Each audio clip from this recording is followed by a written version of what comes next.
Alright, now I've got another NPC build upgrade for you today, although would you consider this an NPC build? You guys decide. Anyways, today we're looking at the Institute AC. Now what is the main issue of this build?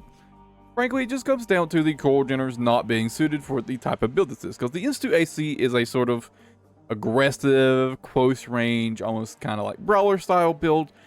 With its, it's got the Oculus, the gills, so it's definitely meant to fight up close and personal and being very aggressive, but the coral generator does not suit this playstyle very well.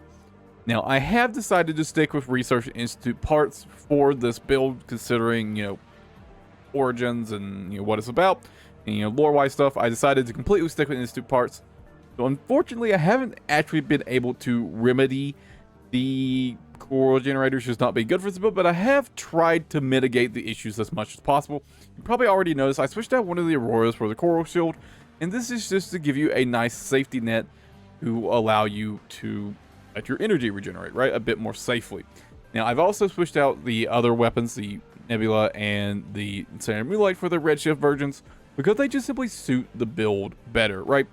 Especially in the case of the Nebula Redshift versus the Standard Nebula. Basically, the Standard Nebula is more of a mid-range, weapon. It's got incredibly good proximity detonation, really good AoE. So it's really good for kind of poking away at mid-range.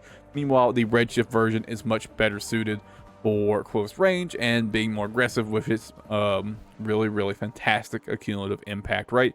And so I've switched these out, and it does improve the build quite a bit. And again, kind of the main thing here is switching one of those auroras for the shield to mitigate the downsides of having a coral generator on this build, right?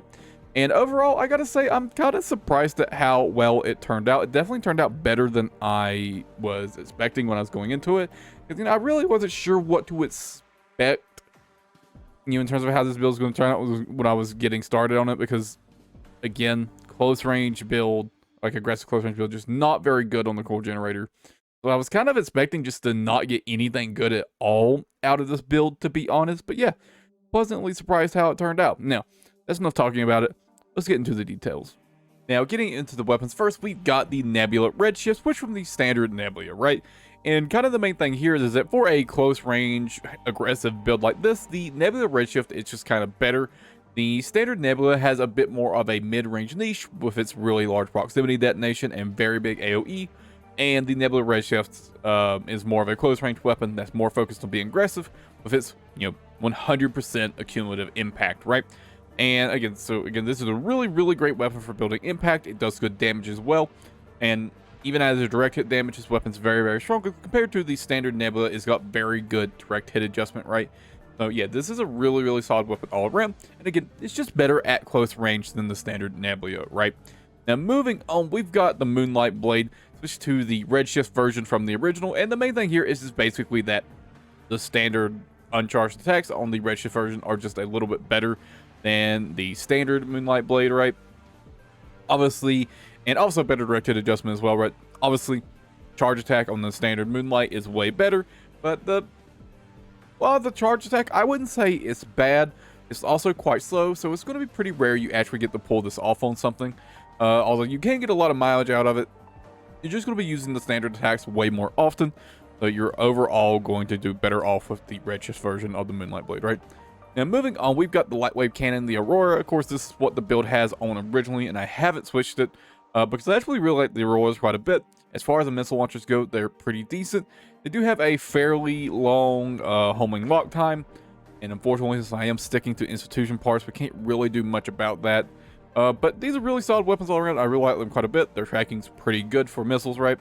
Yeah, quite good. They've also got really good cumulative impact, just like the Nebula Redshift. So, most of your impact buildup on this build is, like, pretty much completely cumulative, right? Which is really, really, really nice. Now, moving on, I switched out the other Aurora for the Coral Shield, because I feel like this is a build, like a close-range, hyper-aggressive build like this, that's kind of, like, on the lightweight side, is a build that definitely really benefits from having the shield, because we are running a coral generator, right? And kind of one of the downsides of running a coral generator on a build like this is that it's kind of really hard to get your energy back, because it's just not a build that's really well suited for the coral generators. So the coral shield helps mitigate that a lot, because you can kind of soak up those big hits with the instant guard, right? Because it does have a fairly good instant guard stats, 0.8 seconds. The actual stats themselves are amazing, but again, the duration's pretty good, right? And you can deploy this while firing the Nebula Redshift as well, even, doing the charge attack with the stance, which is really, really nice as well, so keep that in mind. But yeah, I just feel that like this really just helps round out the build to make it play a little bit safer, I guess, right? Now, that's all there is to say about the weapons. Let's move on into the frame. Now, obviously, there aren't any changes here, and given that I'm sticking the Research Institute's parts, there's not a lot of options here, but I'm going to kind of go over everything and why basically I didn't make any changes. And I would say this right here is probably the thing I consider the most, switching out the Ephemera head for the HAL 826 head, just to shave off a little bit of weight. And kind of the main thing here, it would have been if I had switched some other parts to something a little bit heavier, I would have considered this, but since I ended up not switching the other parts, the HAL 826 head, while it's a little bit lighter and it's a little cheaper on energy, it's slightly worse defense as well, slightly worse attitude stability. I mean, in terms of like their actual overall stats, they're pretty similar for the most part. There's not a huge difference in the actual defensive stats here. But the Ephemera does have better attitude stability and better system recovery, which is quite nice. So, a little bit of extra, reason to stick with there. And, the HAL 826 core, obviously just way too heavy for these legs, unfortunately. And it's just going to even, and, I could have, it's going to move on to the legs really quickly. I could have switched out for the HAL 826 legs or, much higher load limit. But unfortunately, this is a build that kind of lives and dies on its mobility, and it was kind of starting to get too heavy. I kind of experimented with switching this over to a slightly heavier setup, but it felt quite a bit worse in my opinion. And, between these two, there's not a big difference in terms of how they actually get used in the build, right? HAL 826 Ephemera arms. The firearm spec doesn't really matter that much since we've got the Oculus with its incredibly high close range assist. And the main difference here is just going to be the melee specialization, but there's no real difference here in terms of the melee specialization, right? So basically just would have been adding on extra weight to the build for no real reason, and the build is already kind of skirting the limits of its weight, right?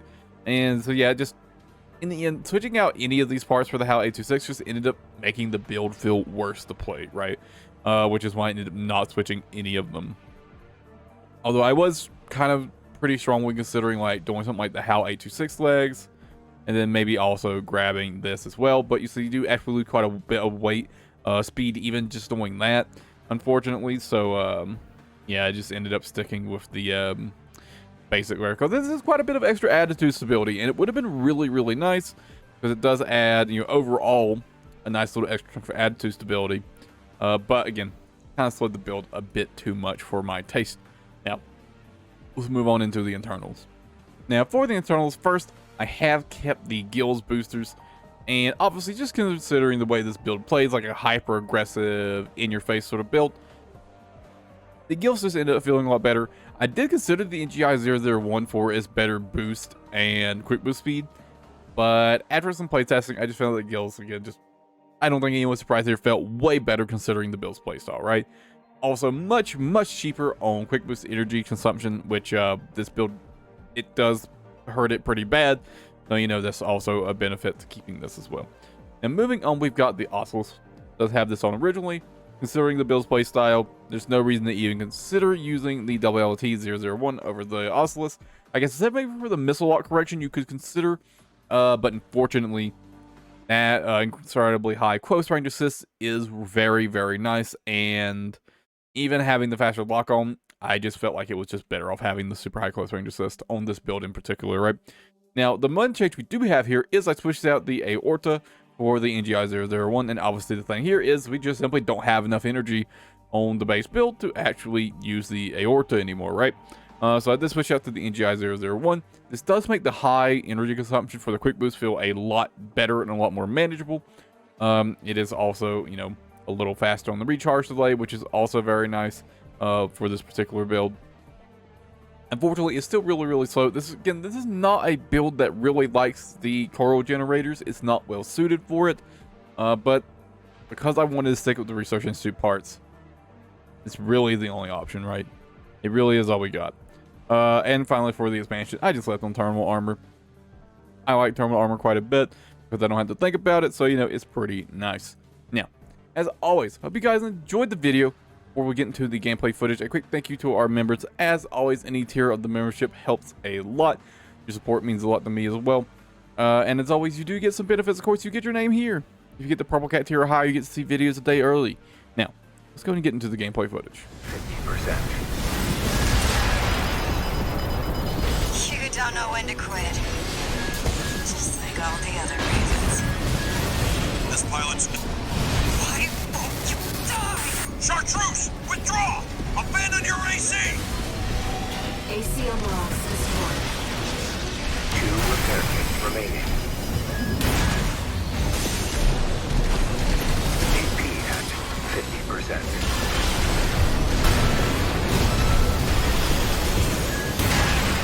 Wait, I'm picking up another AC. Augmented human C4621.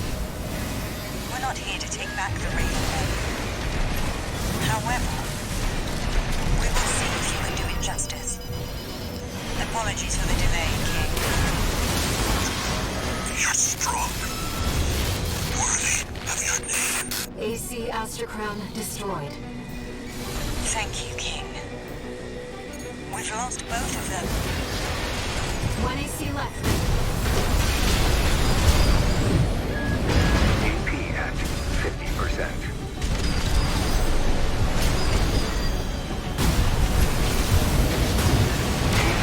At 30%. A Raven is a symbol of resolve. The will to choose what one fights for. Stay focused, Raven. Yes, Raven, I feel it too. This mercenary has potential. The will to choose. No repair kits. Raven, we can still... All right. We'll watch this one. See where they go on a Raven's wings. All enemy ACs destroyed. Mission accomplished.